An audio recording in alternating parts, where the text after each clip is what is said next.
So okay, today we are going to study correlation analysis. So correlation analysis समझने से पहले जो है कुछ टर्मोलॉजी है इसमें, जैसे कोवेरिएशन, कोवेरिएशन कहें या कोवेरियंस कहें एक ही बात है, expectation, variance and standard deviation, जो कि हम पहले एक्सप्लेन कर चुके हैं। तो इसमें हम लोग मेन फोकस करेंगे कोरिलेशन एनालिसिस पर। सो कोरिलेशन एनालिसिस की अगर डेफिनेशन की बात करें तो दो वेरिएबल्स के बीच में जो भी कोरिलेशन होता है उसको हम कोरिलेशन कहते हैं। जैसे एक वेरिएबल अगर इंक्रीज कर रहा है तो दूसरा वेरिएबल इंक्रीज कर रहा है उसके साथ या डिक्रीज कर रहा है, तो इस तरीके का अगर हमें कोई कोरिलेशन मिलता है तो उस इस तरीके इन दोनों वेरिएबल के बीच में जो कोई रिलेशन मिलता है उसको हम कहते हैं कोरिलेशन। जैसे कि हम अगर ये कहें कि अगर बहुत ज़्यादा पैसा किसी के पास है तो वो क्या करेगा, उसी तरीके से खर्चा भी ज़्यादा करेगा। तो इनकम और एक्सपेंडिचर, अगर हम दोनों की बात करें तो इनकम और एक्सपेंडिचर के बीच में जो है कोरिलेशन मिलेगा आपको।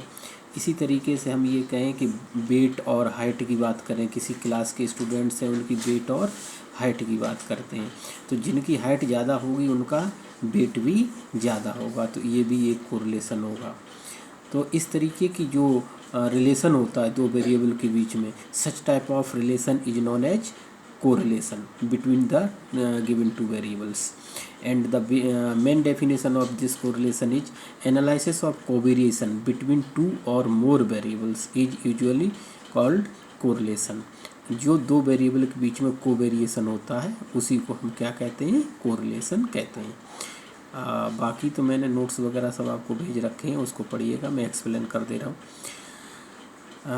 अगर एग्जाम्पल की बात करें तो वेरिएट्स में भी इनकम एंड एक्सपेंडिचर, तो इनकम और एक्सपेंडिचर की अगर आप कोरिलेशन करेंगे तो ये कैसा पॉजिटिव होगा, क्योंकि इनकम बढ़ेगी तो आदमी पैसा भी खर्च करेगा, तो इनकम होगी तो एक्सपेंडिचर भी होगा।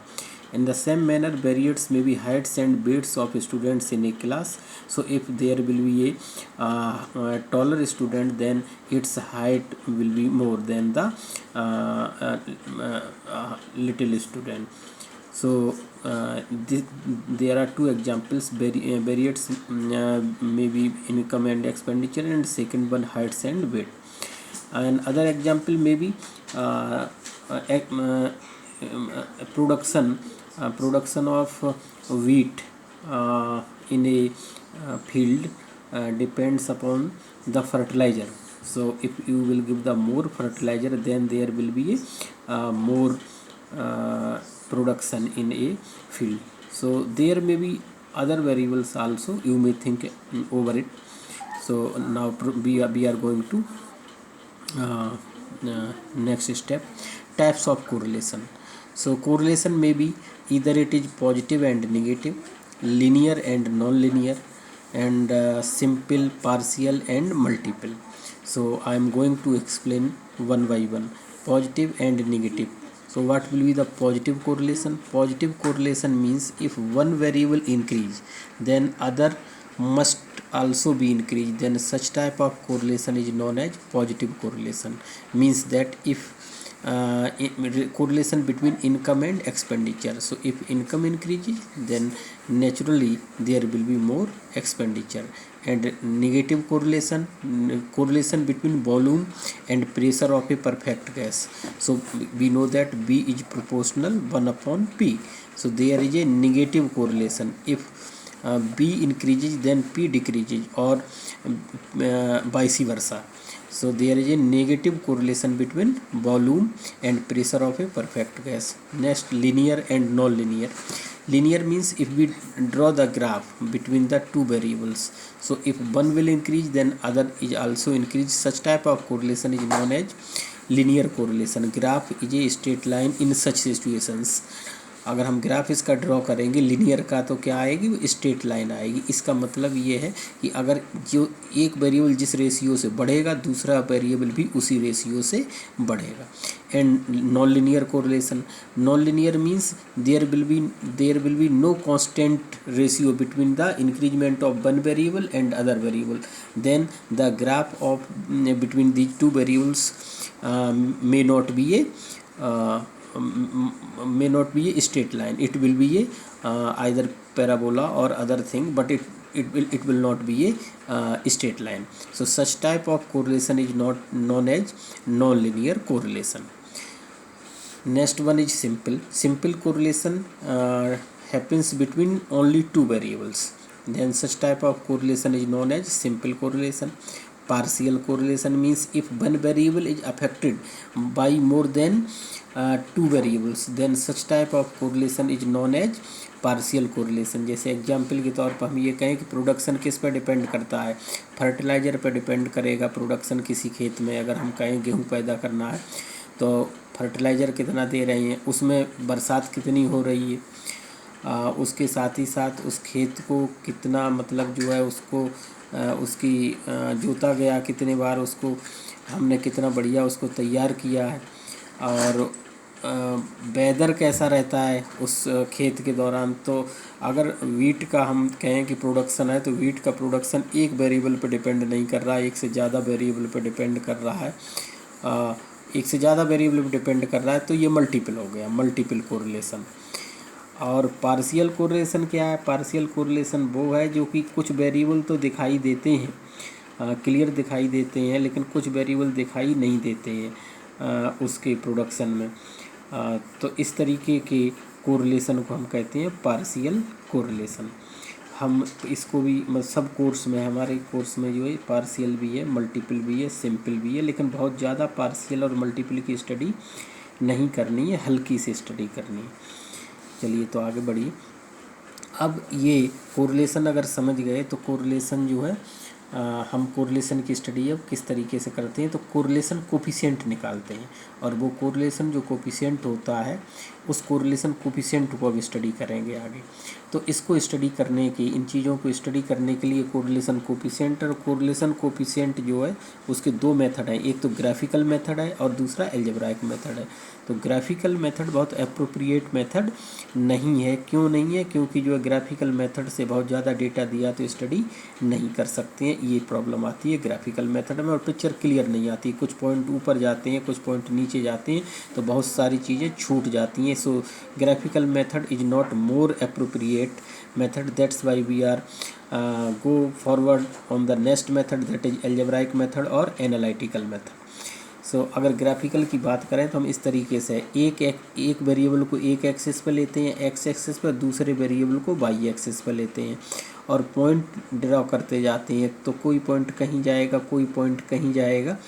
उन पॉइंट को, ज़्यादातर पॉइंट को मिलाते हुए एक लाइन ड्रॉ करते हैं. तो उसी लाइन से हम एक आइडिया लगा लेते हैं कि ये कोरिलेशन किस तरीके का होगा. अगर इस तरीके एक वेरिएबल के इंक्रीज होने पर दूसरा वेरिएबल भी इंक्रीज हो रहा है तो उसको हम कहते हैं पॉजिटिव कोरिलेशन, और कोरिलेशन को आर से या रो से डिनोट करते हैं. तो अगर ये लाइन बढ़ती हुई लाइन आती है तो हम इसको कहते हैं पॉजिटिव कोरिलेशन. अब अगर एक वेरिएबल के बढ़ने पर दूसरा वेरिएबल कम होता है ना, या एक वेरिएबल के कम होने पर दूसरा वेरिएबल बढ़ता है तो उसे कहते हैं निगेटिव कोरिलेशन. और ये लाइन ऐसी चलती है रिवर्स डायरेक्शन में. एक एक्स ये है, वाई ये है, एक वेरिएबल दूसरा वेरिएबल कोई फ़र्क नहीं पड़ता, ऐसी लाइन पैरेलल लाइन आती है. ये इस तरीके की अगर लाइन आ जाती है, हम एक्स वाई को प्लॉट करें तो इसको हम कहते हैं नो कोरिलेशन, यानी जीरो कोरिलेशन, कोई कोरिलेशन नहीं है. तो ये ग्राफिकली हमने देखा. अब ग्राफिकली जो है उतना देखना बढ़िया नहीं होता. यहाँ पर एक चीज़ और कहते थे कि अगर आर की वैल्यू +1 होती है तो ये परफेक्ट पॉजिटिव कोरिलेशन है. परफेक्ट, ये सब मैंने नोट्स में दिया है, आप उसको पढ़िए. Perfect positive correlation. R is equal to अगर -1 आता है तो perfect negative correlation, perfect negative correlation. और अगर आर की वैल्यू 0 आ जाती है तब तो कोई कोरिलेशन है ही नहीं. ये नेक्स्ट दूसरा मेथड हम पढ़ेंगे. इसमें method of correlation algebraic method या एनालिटिकल मेथड. तो एल्जेब्राइक मेथड या एनालिटिकल मेथड इसको ये दिया था कार्ल पियर्सन ने, जो है मैथमेटिशियन या स्टैटिस्टिशियन थे. कार्ल पियर्सन, उन्होंने दिया था. इनका जो स्टैटिस्टिक्स में बहुत कंट्रीब्यूशन है. तो इन्होंने ये फार्मूला दिया था रो या R is equal to 1/n summation X I minus X bar into Y I minus Y bar upon square root 1/n summation X I minus X bar whole square into square root 1/n summation Y I minus Y bar whole square. जो ऊपर वाला term है इसको हम कहते हैं covariance between X and Y. ये किसका फॉर्मूला है? कोवेरियंस का।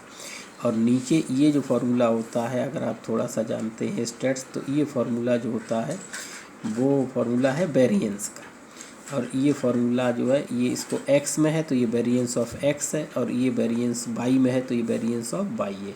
तो इसको इसी को मैं ऐसे लिख सकते हैं कोवेरिएशन बिटवीन x एंड y, और इसकी जगह पर हमने स्क्वायर रूट की जगह स्क्वायर रूट रखा, variance of x variance of y।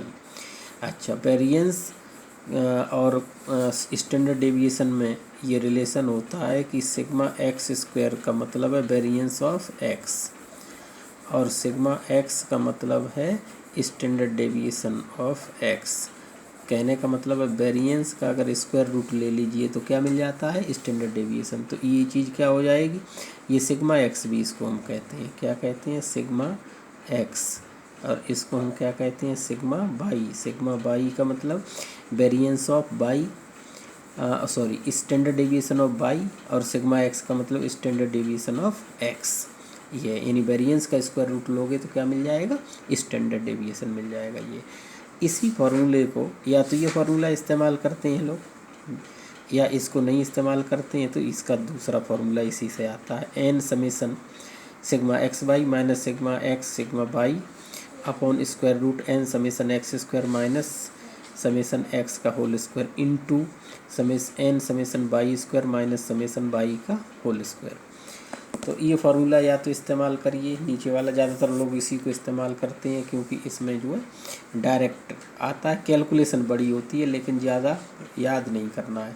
यहाँ समेसन एक्स समेसन वाई आप याद कर लो, अलग अलग है। यहाँ पर एक्स वाई का प्रोडक्ट के साथ एन आएगा, यहाँ एन समेसन एक्स स्क्वायर, यहाँ एन समेसन वाई स्क्वायर, यहाँ समेसन एक्स का होल स्क्वायर है, यहाँ समेसन वाई का होल स्क्वायर, याद भी आसानी से हो जाता है। इसी पे क्वेश्चन आता है। तो ये बहुत मतलब आता तो सभी पे है लेकिन जो है ये बहुत इंपॉर्टेंट है, Karl Pearson correlation coefficient. Working rule क्या है, हम कैसे करेंगे अगर पूछा जाए इससे? तो सबसे पहले आप देख लो, जितनी चीज़ें उतनी चीज़ें निकाल लो। इसमें देख लीजिए, हमें समेसन एक्स चाहिए, समेसन वाई चाहिए, समेसन एक्स वाई चाहिए, समेसन एक्स स्क्वायर चाहिए और समेसन वाई स्क्वायर चाहिए। यहाँ पर हमने वर्किंग रूल भी दिया है, find summation x summation y summation x y summation x square and summation y square. और इनको सभी को उठा के आप इक्वेशन 1 में, ये इक्वेशन 1 है, इक्वेशन 1 में पुट कर दीजिए। तो अगर पुट कर देंगे तो जो आएगा that will be the required answer. So we will first solve one question and after that in next class we will discuss the properties of correlation coefficient. So today we are going to discuss one question. So question is this: calculate the correlation coefficient for the following data. So we have x and y. X is 2 3 4 5 6, y is 7 9 10 14 and 15. So we the required formula is r is equal to n summation x y minus summation x summation y upon square root n summation x square minus summation x का whole square into n summation y square minus summation y का whole square. ये formula हो गया आपका, ये वाला लिख लीजिए। इस फार्मूले में जितनी चीज़ की ज़रूरत है उतनी चीज़ हम क्या करेंगे, टेबल से निकालेंगे। अब ये कैलकुलेशन टेबल हम बनाएंगे, ये कैलकुलेशन टेबल है हमारे पास। तो इस टेबल में हमारे पास हमने सबसे पहले x लिख लिया, x दिया है, फिर हमने y लिख लिया, y दिया है। अब क्या करेंगे, x इंटू वाई चाहिए हमें, तो x इंटू एक्स वाई लिख दिया, दोनों को मल्टीप्लाई कर दो, फिर इसका स्क्वायर कर दो, x स्क्वायर क्योंकि चाहिए फार्मूले में, फिर वाई स्क्वायर इसका स्क्वायर कर दो। तो एक्स वाई दिया है, ये दिया हुआ वो नोट डाउन कर लीजिए, दोनों का प्रोडक्ट कर दीजिए। मैंने ये रेडीमेड टेबल बना दी है, आप करके देखिए क्योंकि मैथमेटिक्स में रट नहीं सकते आप। इसका स्क्वायर करो ये आ जाएगा, इसका स्क्वायर करो ये आ जाएगा। अब इन सब का सम कर दीजिए, सबको ऐड कर दीजिए। तो मैंने यहाँ किया हुआ इक्वल टू एन, एन का मतलब है कितने टर्म्स हैं, यहाँ से काउंट कर लो 1 2 3 4 1 2 3 4 5 है, मैंने मिस्टेक कर दी है, यहाँ 6 लगा दिए, 5 टर्म्स हैं। तो यहाँ 5 से मल्टीप्लाई होगा, ये 5 इंटू 241, ठीक है ना, 5 इंटू 241 माइनस 20 इंटू 25 अपॉन ये कहाँ से आएगा, ये समेसन एक्स वाई है, ये इसका सम करो ये आएगा, मैंने करके रखा हुआ है, माइनस समेसन एक्स, आप एक्स का सम करेंगे तो ये 20 आएगा, ये समेसन वाई है, इसका सम करिए तो आपका 55 आएगा, अपॉन 6 इंटू 90, तो 6 की जगह 5 हो जाएगा, 5 इंटू 90 माइनस 20 का होल स्क्वायर। 90 ये क्या है, 90 जो है आपका समेसन एक्स स्क्वायर है, इसका सम करोगे आप तो 90 आएगा, करके देखना, माइनस 20 का होल स्क्वायर यानी सिग्मा एक्स का मतलब इसका ये है, इसका जो है सम 20 आया, उसका होल स्क्वायर। इसी तरीके से यहाँ पर 5 कर दीजिए आप, 5 इंटू 651, 651 का मतलब समेसन बाई स्क्वायर इसका करो तो 651 आ रहा होगा, माइनस 55 का होल स्क्वायर, 55 समेसन बाई करोगे तो ये 55 आएगा। अब इसकी कैलकुलेशन करनी है, तो ऊपर जो है अब कैलकुलेशन आप करिए, तो ये कैलकुलेशन तो हो सकता है कि जो है थोड़ा बहुत हमने वो किया है, आंसर वही आएगा क्योंकि आंसर पे फ़र्क नहीं पड़ेगा। आंसर ये कैलकुलेशन आप मिस करिए और इसकी कैलकुलेशन करिए, इसका इसमें मल्टीप्लाई करिए, माइनस इसका इसमें मल्टीप्लाई करिए, ऊपर कर लीजिए, इसका मल्टीप्लाई करिए, माइनस 20 का होल स्क्वायर करिए, 400 आएगा, उसमें मल्टीप्लाई करके इसमें से माइनस कर दीजिए, उसका स्क्वायर रूट लीजिए, इसी तरीके से इसका मल्टीप्लाई करिए, माइनस 55 का होल स्क्वायर करिए और उसका माइनस करने के बाद करिए, दोनों का स्क्वायर रूट निकाल के रखिए, तो इस मतलब जो आप कैलकुलेशन करेंगे तो ये आएगा 0.98। आप करके देखना, मैं 5 हटा देता हूँ क्योंकि इतना डिफरेंस आएगा उस 6 लेने से, अब बाकी नहीं, 0.98 आंसर आएगा। 0.98 आंसर आने का मतलब है कि आंसर हमारा सही है, क्योंकि कोरिलेशन कोफिशिएंट की वैल्यू 1 से ज़्यादा नहीं होती है और -1 से कम नहीं होती है। हमेशा हम प्रॉपर्टी जब इसकी बताएंगे तो आगे बताएंगे कि कोरिलेशन कोफिशिएंट की वैल्यू -1 से लेके और +1 के बीच में रहती है। So correlation coefficient lies between -1 and +1। तो इसका आंसर कितना आएगा, 0.98। ये कैलकुलेशन आप यहाँ पर करिएगा।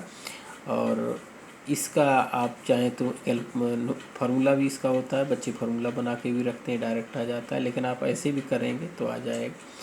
तो ये देखिएगा 0.98 आंसर आएगा। तो आज के लेक्चर में इतना ही रखते हैं, कल फिर इसकी प्रॉपर्टीज़ वगैरह डिस्कस करेंगे। Okay, thank you.